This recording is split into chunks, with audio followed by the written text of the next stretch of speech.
evening, I'm Eliza Houghton and welcome to News Geelong on this fine spring evening, Wednesday the 1st of September. Tonight we have the latest news on Anglesea's first music festival, a local winery wins Victoria's Best, and Geelong will be seeing new street signs. Nathan Curry will be joining us with all the latest local sport, as well as spring weather with Lani Salathiel.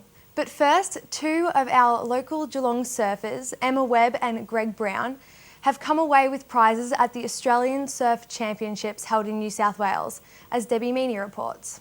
I'm here in Surf World in Torquay speaking with Emma Webb, who had a recent win at the Australian Surf Championships in New South Wales. So Emma, congratulations on the win. Thanks very much. It was a great week out there. Tell me, how did you get into longboarding? I just saw some guys surfing at Torquay Point and I thought, yep, I can have a go at that. And it looked really graceful and actually really feminine is what I thought. So walking the nose and things like that. And now you're part of history. Yeah, it's good to be the first Australian women's champion at something because that doesn't come along every day. So I'm pretty stoked with that. And how do you fit training with your family into your life? I have two sets of very awesome grandparents that look after Gus whenever I feel like going for a surf, so it's pretty good. And pushing the pram also makes excellent exercise. So the conditions up there, what were they like? They were very, very small, but then for the finals day it picked up to about 3 foot, so it was probably the best surf that we had for the 10 days up there, so it was great to get some waves in the final. And sponsorship for something like this, how has that affected you? Actually, having limited sponsors, it limits what you can do and the amount of international events you can do, but all women's sport has trouble getting sponsorship, so if anyone's out there, they can send me some sponsors. Go to the Aussies, you need to make it through the state titles and place in the top 2 or top 4, depending on what divisions you're in, and then, you've gone to state titles, and that's puts you through to the Aussies, and then you just go for it when you get to the Aussies. And there's the pro side of things, which in Australia we have a qualifying series that gets you qualified to go to the world titles. But in women's longboarding at the moment, it's just a one-off world title, and that's been in France for the last 5 years. This is Debbie Meany in Surf World for News Geelong. I'm here in Surf World chatting with Greg Brown, the Australian Over 45 Longboarding Championship, which was held recently in New South Wales. So congratulations on the win. Tell me about the competition. Oh, thanks very much, Debbie. Yeah, well, we competed in Port Macquarie at the Australian Surf Festival, and it's a competition that runs for about 2 weeks, and we mainly compete in like a longboard event and also shortboarding. What training's involved? Training, there's no formalised sort of training. It's up to each individual state team member to prepare and train, themselves, or sometimes I'll go surfing, in small groups and have a bit of a surf here and there and try and surf some different style waves that probably suit the conditions that we experienced in Port Macquarie, which are mainly beach break style waves. And I guess in comparison to the waves we get around, this area on the west coast of Victoria, the waves are quite light, small, very, very clean, and I guess you could call them quite short and sharp style waves. So we actually have to adjust our surfing a little bit from the point and reef style waves, to the beach break type surf. Some people adapt quite quickly to that, especially the younger kids. For us more mature surfers, it takes a little bit of thought and a little bit of training to get a bit more precise on the waves. This is Debbie Meany in Surf World for News Geelong. The Miraval Ridge Winery, located in Lethbridge, have come away with Best Sauvignon and White Wine at the recent Federation Square Wine Awards.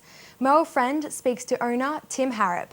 News Geelong came to Miraval Ridge Winery, which is now the Victorian winner of the Best Semillon and the Best White Wine. It's just off the Ballarat Road in Lethbridge, and as you can see, it's a glorious, picturesque spot. We were able to have a chat with owner Tim Harrop. Okay, and I'm joined with Tim Harrop, who's the owner here at Miraval Ridge Wineries, and you have just had some exciting news coming from the Fed Square Wine Awards. Can you tell us about it? Yes, Meryl, we're very happy and surprised to win not one but 2 awards at the wine show. The Best Semillon for the Victoria, and then followed up by the Best White Wine at the show and across Victoria, which is fantastic. It certainly is. And so what was the process that you had to go through to get to that point? The Fed Square Awards arrive after 12 months of exhibitions across Victoria. We go as a region each month to Fed Square as part of Tourism Victoria's sponsorship of that. And on 2 nights each month, a different region displays their wines, and there is a judging process. You can submit your wines to that judging, and the winners out of those judging events are then carry on to the finalist event at the end of the year. Beautiful part of the world here. How long have you been here? We've been here just over 20 years. It was a dairy farm when we first came, so we planted all the vines and the olive trees. And eventually started up doing your own wines as well. That's right. We originally supplied fruit to other people and then thought we should do it ourselves. And so we've been slowly building the business up for the last 6 or 7 years. Well, it's certainly reaped the rewards with this wonderful award for you. And if people want to come and sample the best white wine in Victoria, when are you open? We're open weekends and public holidays from 11 a.m. till 5, and people can just roll up or they can book if they want to. Well, congratulations on your success, and hopefully there'll be more in store in the years to come. Thanks very much, Miraval. From Miraval Ridge Winery, Meryl Friend, News Geelong. Thanks, Meryl. The 21st One Act Festival was held on the weekend in Anglesea, as Debbie Meany reports. I'm here in Anglesea and I caught up with Nikki Watson from the 21st One Act Plays, which was held this weekend. Nikki, tell me about the weekend. Yes, we had a fantastic weekend. So it's Anglesea's 21st One Act Play Festival. We had 17 entries and 12 theatre companies, and we had over 300 people through the door over the weekend. So it was very successful, and yeah, we had lots of fun. So this is the 21st. Why is it so successful, do you think?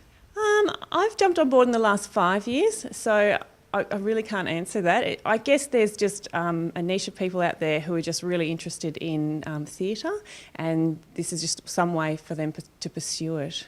Yeah. And what does somebody need to actually make a one-act play? What are the requirements? The criteria is they've got to have more than 2 actors, and there has to be dialogue in the performance, so no just like one big monologue or anything like that. The minimum timing is 20 minutes and the maximum is 50.